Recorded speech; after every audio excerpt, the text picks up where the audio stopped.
Due le manifestazioni ieri a Udine attorno alla pista ciclabile di via Cosatini e via Zanon. Da una parte il PDL ha volantinato per segnalare il dissenso dei cittadini, dall'altra il WWF al grido di giù le mani dalle biciclette.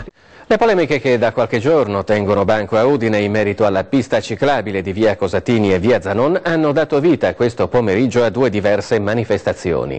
Il PDL cittadino ha organizzato un volantinaggio per invitare l'amministrazione comunale a prendere atto del dissenso per il nuovo percorso riservato alle biciclette, considerato pericoloso e realizzato senza il consenso dei cittadini e dei commercianti della zona. Il WWF invece ha riunito associazioni ambientaliste e amanti delle due ruote per dire giù le mani dalle piste.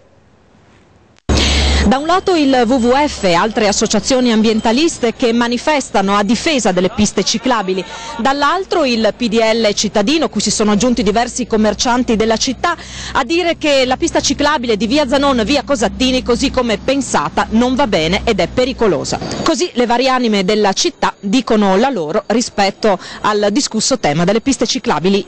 Noi abbiamo organizzato oggi questo volantinaggio per dire no a questa pista ciclabile. Noi non siamo a prescindere del no per le piste ciclabili, riteniamo opportuno dire che la pista ciclabile di via Zanon e via Cosatini, così come è stata pensata, non va bene. Per tre motivi, e hanno creato di tre problemi: uno ai commercianti, l'altro ai residenti, in più hanno reso pericolosa la strada sia per i ciclisti sia per chi scende dalla macchina sul lato destro della via.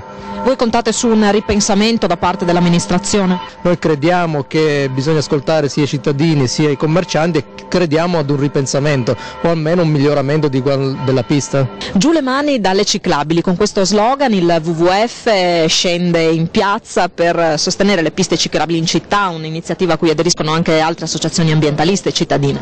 Certamente bisogna difendere le piste, perché sarà solo la pista ciclabile che porterà il futuro della vivibilità e addirittura della mobilità in città. Aspettiamo almeno di vedere il cantiere concluso per dire se c'è qualcosa da migliorare. Tanti dei problemi si sono verificati per ancora mancata conoscenza della situazione. Tante macchine si fermavano dietro il parcheggio pensando che fossero auto in attesa del verde del semaforo. I grossi problemi si verificano perché non si può parcheggiare più in seconda fila davanti a un bar. La cosa che ritengo importante è che se tutti vogliamo andare in macchina dappertutto, quelli che ne hanno veramente bisogno non lo possono fare. Quindi non è tanto per il ciclista, ma proprio per le persone che hanno più bisogno, che non possono avere alternativa.